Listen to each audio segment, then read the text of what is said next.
Hello my guys, ഞാൻ മിഠായി പർച്ചേസിന് പോകണം. വേണമെന്നല്ല, ഗിഫ്റ്റ് മിഠായിയൊക്കെ വാങ്ങാൻ വേണ്ടി ഒരു പർച്ചേസ് വേണ്ടേ, അതിന് വേണ്ടി പോകാം. എൻ്റെ അമ്മ ഉണ്ട്, പിന്നെ എൻ്റെ ഒരു കസിൻ ഉണ്ട്. ഞങ്ങൾ മൂന്നാളോടെയാണ് പോകുന്നത്.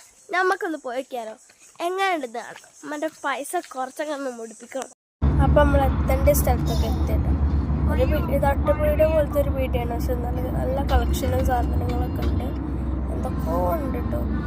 ഇക്കാറ്റിൻ്റെ പെട്ടിയിൽ വരെ പക്വം കൊണ്ടുവച്ചത് ഈ കാക്ക കാണിച്ചു തരാം കേട്ടോ. ഇങ്ങനൊക്കെ അറിയാം. ഇവിടെ ഒരു കാക്ക ഉറങ്ങുണ്ടായി ഡിസ്റ്റേപ്പ് ചെയ്യാൻ പോയില്ല. പിന്നെ ഇവിടെ എന്തൊക്കെ ഉണ്ടായി കേട്ടോ. ഞാൻ ഈ വീഡിയോ എടുക്കുമ്പോൾ പിന്നെ വെറുപ്പിക്കാൻ ആൾക്കാരുണ്ടായിരുന്നു. നിങ്ങൾക്ക് അറിയാത്തൊരു കാര്യം ഉണ്ടാകും. ഇതിനൊക്കെ 100 രൂപയാണ്. ഈ ഫാമിലി പാക്ക് 100 രൂപയാണെന്ന് പറയുമ്പോൾ അത് വിശ്വസിക്കും. ഞാൻ 200 രൂപ ആ ചെറുതിനല്ലേ കുട്ടികളൊക്കെ ഞാൻ കണ്ട public In 1.5 kilometers, use the right three lanes to exit right electric 71 near left in direction of paper സ്റ്റോപ്പൊക്കെ ഉണ്ട്. അതിനോട്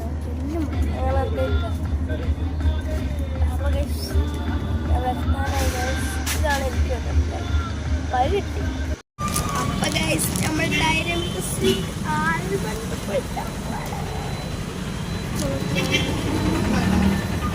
സാധനം അരിഞ്ഞു വേണിക്കുമ്പോ ഫ്രിഡ്ജിൽ വെക്കാം. ഫ്രിഡ്ജിൽ വെക്കാം. ഞങ്ങൾ കുറച്ച് സാധനം വാങ്ങി പോയിട്ടോ.